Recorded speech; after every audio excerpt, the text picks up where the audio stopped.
के हाल दिल का अजब हो गया।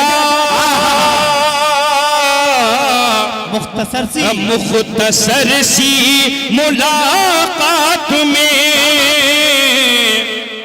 अरे मिल गई जब नजर से नजर लग गई। लेकिन फिर मैं मध्य प्रदेश जबलपुर की सरजमीन पहुंचूं और वहां से तशरीफ लाए एक ऐसे शायर तक पहुंचूं जिनको अगर आप इस जगह पर बैठा दें तो बेहतरीन नाज़िम का भी वो काम करते हैं। एक अच्छे शायर हैं, एक अच्छे कलमकार हैं, किताबों के मुसन्निफ हैं। मैं आपकी जोरदार तालियों के दरमियान आली जनाब मोहतरम मन्नान फराज साहब को आवाज देना चाहता हूँ। जोरदार तालियों से आप सब इस्तकबाल कीजिए इन चार मिसरों के साथ कि सारी दुनिया में कलमकारों की वक़्त गिर जाए, सारी दुनिया में कलमकारों की वक़्त गिर जाए, मैं कलम रख दूं तो अल्फाज की सेहत गिर जाए। सारी दुनिया में कलमकारों की वक़्त गिर जाए, मैं कलम रख दूं तो अल्फाज की सेहत गिर जाए। और ये भी मुमकिन है मयस्सर नहीं हो पाऊं तुमको, और ये भी मुमकिन है कि कल तक मेरी कीमत गिर जाए। जोरदार तालियों से इस्तेमाल कीजिए मोहतरम मन्नान फराज साहब जबलपुरी, आपके खूबसूरत समातों के हवाले। हाजी इकराम, सबसे कबल तुम्हें इस खूबसूरत मुशायरे के लिए असलम परवाना साहब को दिल की गहराई से मुबारक पेश करता हूँ। और जिस तरह आपने बिरादर अजीज हामिद भुसावली साहब को सुना, मोहब्बतों से नवाजा, और मेरे लिए यही काफ़ी है कि मैं आज जश्न अनवर कमाल के इस खूबसूरत तकरीब में शामिल हूँ। और इसलिए भी ये मुशायरा दिल साहब अहम है कि एक बेटे का जश्न हो रहा है और उनके वालिद माजिद उर्दू अदब की वो रोशन मीनार सुल्तान शमसी साहब सदारत फरमा रहा है। एक बार चाहता हूँ पुरजोर तालियां इन बेटों तुगदानों के लिए बजाई जाए। मैं चंद 5 से 7 मिनट 10 मिनट में आप तय करेंगे मुझे कितनी देर पड़ेगी। देखें, अर्ज किया है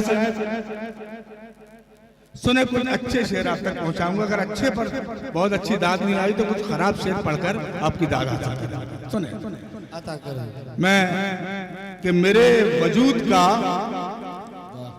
कसरे यकीन खाली कर। क्या बात है, सुने दोस्तों, जुड़ जाए आप लोग कि मेरे वजूद का कसरे यकीन खाली कर, मेरे अजीज मेरी आस्तीन खाली कर। मेरे अजीज मेरे वजूद का कसरे यकीन खाली कर, मेरे अजीज मेरी आस्तीन खाली कर। फिर उसके बाद वो पलवर ठहर नहीं सकता जब आसमान कहेगा जमीन खाली कर। फिर उसके बाद वो पलवर ठहर नहीं सकता कि मेरे वजूद का कसरे यकीन खाली कर, मेरे अजीज मेरी आस्तीन खाली कर। फिर उसके बाद वो पल भर ठहर नहीं सकता जब आसमान कहेगा जमीन खाली कर, जब आसमान कहेगा जमीन खाली कर। कुछ हुब्बुल वतनी के एक दो कथा सुनाकर फिर आपके जी अर्ज किया कि वतन के चाक दामन को, ये कौमी यकजहती का मुशायरा जो टाइटल दिया गया है कि वतन के चाक दामन को कभी सिलने नहीं देती। क्या बात है, वतन के चाक दामन को कभी सिलने नहीं देती, सुकूनो अमन के हरगिज कमल खिलने नहीं देती। क्या बात है, वतन के चाक दामन को कभी सिलने नहीं देती, सुकूनो अमन के हरगिज कमल खिलने नहीं देती। ये हिंदू और मुसलमान चाहते तो है बहुत, लेकिन सियासत इनको आपस में गले मिलने नहीं देती। ये हिंदू और मुसलमान चाहते बहुत अच्छे,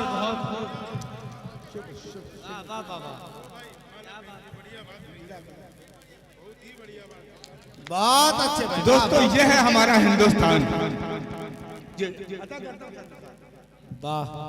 वतन के चाक दामन को कभी सिलने नहीं देती, सुकूनो अमन के हरगिज कमल खिलने नहीं देती। ये हिंदू और मुसलमान चाहते तो हैं बहुत, लेकिन सियासत इनको आपस में गले मिलने नहीं देती। और इस मधुबनी की धरती से 4 मिसरे और हुब्बुल वतनी के पढ़ना चाहता हूँ दिल साहब। और मैं चाहता हूं कि आपकी दाद, आपका रद्द अमल इन 4 मिसरों पर सरहद के पार तक पहुंचना चाहिए। क्या बात है। कि किसी भी कौम से हमदर्दियां जताने को, किसी भी कौम से हमदर्दियां जताने, गलत बयान, गलत बोलियां नहीं चलती। क्या बात है। किसी भी कौम से हमदर्दियां जताने को, किसी भी कौम से हमदर्दियां जताने को गलत बयान, गलत बोलियां नहीं चलती। और तुम्हारे मुल्क से बेहतर हमारा भारत है। नमाजियों पे यहाँ गोलियां नहीं चलती। क्या बात है। क्या बात है। किसी भी हमदर्दियां जताने को गलत बयान नहीं करती। किसी भी कौम से हमदर्दियां जताने को गलत बयान, गलत बोलियां नहीं चलती। तो तुम्हारे मुल्क से बेहतर हमारा भारत है। नमाजियों पे यहाँ गोलियां नहीं चलती। तो हुकुल वतनी सिर्फ सरहद पे सर कटा देने का नाम नहीं। इस साल पे इन्होंने एक नया गोशा तलाश किया है। देखें असलम साहब, आज पूरे मुल्क का निजाम आपके सामने है। ये तालिब 4 मिसरे पढ़ता, सुने। ये पर तेरे सर फिरे परिंदों के, पर तेरे सर फिरे परिंदों के, जब भी जी चाहे काट सकते हैं। क्या बात है। सुने, चौथे मिसरे में आखिरी सब तक आपका रद्द-ए-अमल, आपकी दाद पहुंचनी चाहिए कि पर तेरे सर फिरे परिंदों के, काटने पर तेरे सर फिरे परिंदों के, जब भी जी चाहे काट सकते हैं। और हमको भारत से प्यार है, वरना हम भी तलवारें बांट सकते हैं।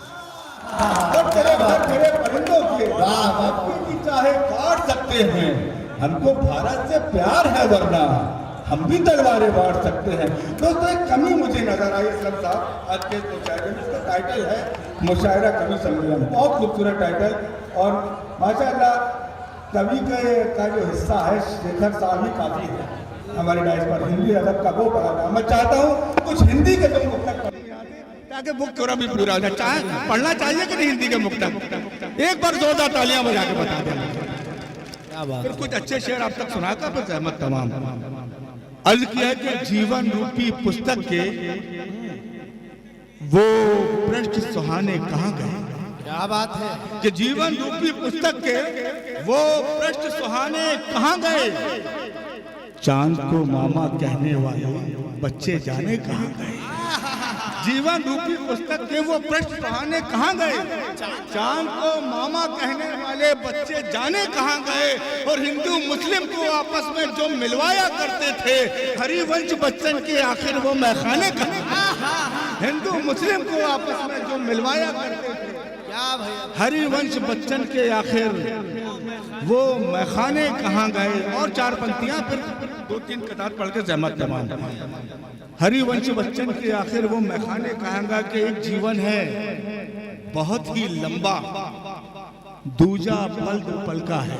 क्या बात। एक जीवन शेखर साहब, एक जीवन है बहुत ही लंबा, दूजा पल का है। सच्चाई के कण के आगे झूठ का पर्वत हल्का है। क्या बात है। एक जीवन है बहुत ही लंबा, दूजा पल का है। सच्चाई के कण के आगे झूठ का पर्वत हल्का है। और बिन पूछे जो बतला दे तो उसको पंडित मानूं मैं। किस बर्तन में गंगा जल है, कौन सा पानी नलका। बिन पूछे जो बतला दे तो उसको पंडित मानूं मैं। किस बर्तन में गंगा जल है, किस बर्तन में गंगा जल है, कौन सा पानी नल का है। कुछ बदल के एक मतलब दूसरे सुने, क्योंकि सुल्तान शमसी साहब यहाँ तशरीफ रखते हैं, उनकी मौजूदगी में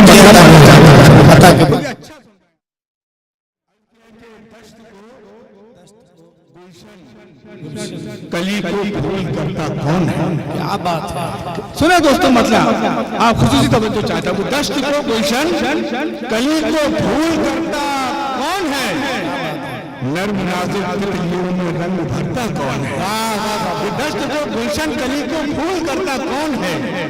नर्म नाजुक रंग भरता कौन है। और फिक्र की सूरत हमारी रूह की गहराई से, फिक्र की सूरत हमारी रूह की गहराई से लफ्ज बनकर जिस्म के बाहर उभरता कौन है। फिक्र की सूरत हमारी रूह की गहराई लफ्ज बनकर जिस्म के बाहर उभरता कौन है। अच्छा लगा मतलब, लफ्ज बनकर जिस्म के बाहर उभरता कौन है। आपके मतलब का शेर आता है, फिक्र की सूरत हमारी रूह की गहराई से, लफ्ज बनकर जिस्म के बाहर उभरता कौन है।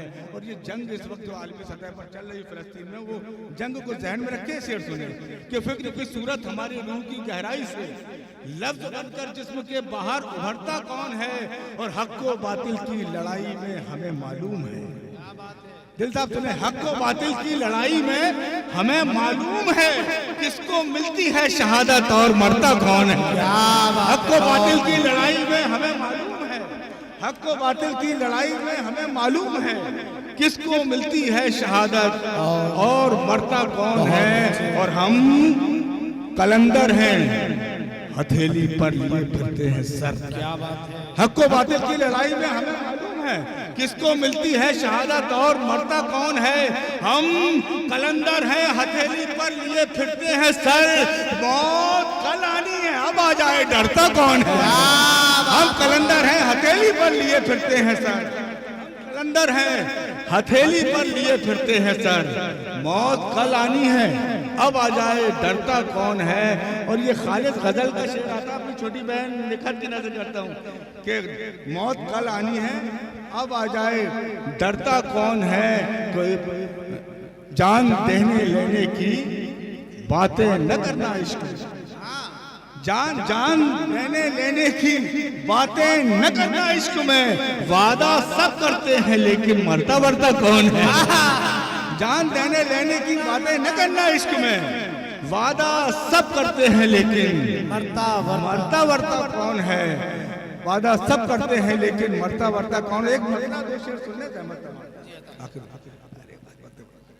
देखे एक मतलब सुने कि हमने तुमने या किसी और ने मारे पत्थर। क्या बात है। कि हमने तुमने या किसी और ने मारे पत्थर, फिर भी होते रहे बदनाम बेचारे पत्थर। क्या बात। कि हमने तुमने या किसी और ने मारे पत्थर, फिर भी होते रहे बदनाम बेचारे पत्थर। और ये शेर सुनाना चाहता कि आईना जब भी सदाकत का बनाता है, हमने तुमने या किसी और ने मारे पत्थर, फिर भी होते रहे बदनाम बेचारे पत्थर। और आईना जब भी सदाकत का बनाता है कोई, एक हो जाते हैं तब शहर के सारे पत्थर। आईना जब भी सदाकत का बनाता है कोई, एक हो जाते हैं तब शहर के सारे पत्थर। ये आखिरी शेर, इसमें काफिया बनाने की कोशिश की। एक हो जाते हैं तब शहर के सारे पत्थर। तो जुल्म सहते हुए जब बात अना तक पहुंची। क्या बात। कि जुल्म सहते हुए जब बात अना तक पहुंची, तब मेरी माँ ने कहा मुझसे उठा रे पत्थर। जुल्म सहते हुए जब बात अना तक पहुंची, तब मेरी माँ ने कहा मुझसे उठा रे पत्थर। दोस्तों बहुत बहुत शुक्रिया।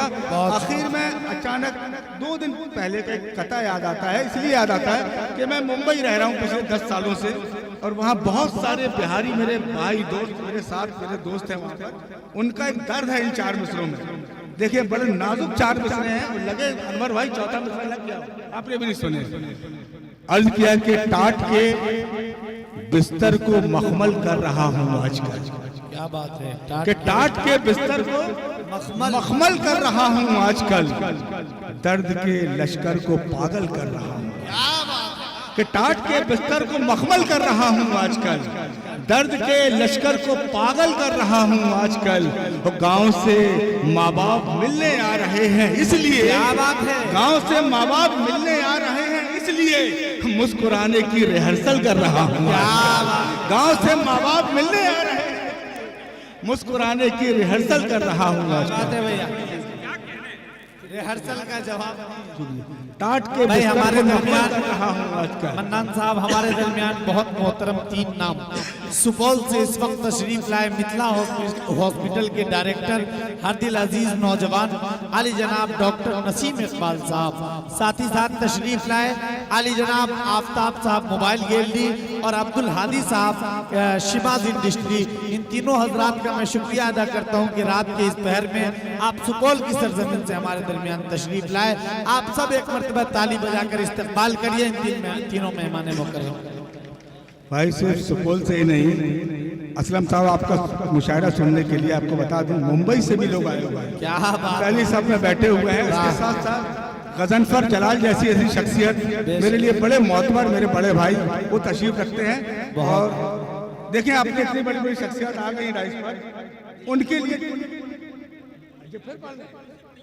जी फिर यार मुझे नहीं पता इतनी अच्छी शायरी, इतनी नाजुक शेर भी सुना सकता हूँ मैं। इसका तो मेरे पास जखीरा है, लेकिन और लोगों को पढ़ना है। मैं ये 4 में से फिर पढ़ना। क्या बात। अर्ज किया है कि टाट के बिस्तर को मखमल कर रहा हूँ आजकल, टाट के बिस्तर को मखमल कर रहा हूँ आजकल, दर्द के लश्कर को पागल कर रहा हूँ। क्या बात। टाट के बिस्तर को मखमल कर रहा हूँ आजकल, दर्द के लश्कर को पागल कर रहा हूँ आजकल। तो गांव से माँ बाप मिलने आ रहे हैं, इसलिए मुस्कुराने की रिहर्सल कर रहा हूँ। मुस्कुराने की और जी कर रहा है 4 में से सुनाने का। देखो दोस्तों, जहेज पर आपने बहुत शेर सुने होंगे। सदर साहब दहेज के ऊपर बहुत शेर सुने होंगे। दिल साहब ये 4 मिसरे खुसूसी पढ़ना चाहते हो, अलग तरह से कहने की कोशिश सुने दोस्तों। बस आखिरी 4 मिसरे सदर साहब के लिए पढ़ते। अर्ज किया है कि मेहंदी, कंगना, टोली, सजना, कुमकुम, झांझर छोड़ गई। क्या बात है। मेहंदी, कंगना, डोली, सजना, कुमकुम, झांझर छोड़ गई, अपने ख्वाबों की दुनिया के सारे मंजर छोड़ गई। मेहंदी, कंगना, डोली, सजना, कुमकुम, झांझर छोड़ गई, अपने ख्वाबों की दुनिया के सारे मंजर छोड़ गई, और दौलत के मीजान पर रखी जरदारों की दुनिया को कांच की गुड़िया दिल पर अपने पत्थर रखकर छोड़ गई। दौलत के मीजान पर रखी जरदारों की दुनिया को कांच की गुड़िया दिल पर अपने पत्थर रखकर छोड़ गई। सुल्तान शमसी साहब के लिए 4 मिसरे पढ़ता हूँ, जो मेहमान अभी आए, पढ़कर अपनी जगह लेता हूँ। ऐसे ही इस मकाम तक ऐसे ही कोई नहीं पहुंचता। सुने, सच्चे 4 मिसरे हो। आखिरी मिसरे पढ़ रहा हूँ, तो अपनी दुआओं से नवाजा कि जैसे बाहर वैसे अंदर होते हैं, जैसे बाहर वैसे अंदर होते हैं, यानी खुद में मस्त कलंदर होते हैं। क्या बात। जैसे बाहर वैसे अंदर होते हैं, यानी खुद में मस्त कलंदर होते हैं, और कतरा कतरा खुद को भरना पड़ता है, तब जाकर कुछ लोग समंदर होते हैं। कतरा कतरा खुद को भरना पड़ता है, तब जाकर कुछ लोग समंदर होते हैं। शुक्रिया।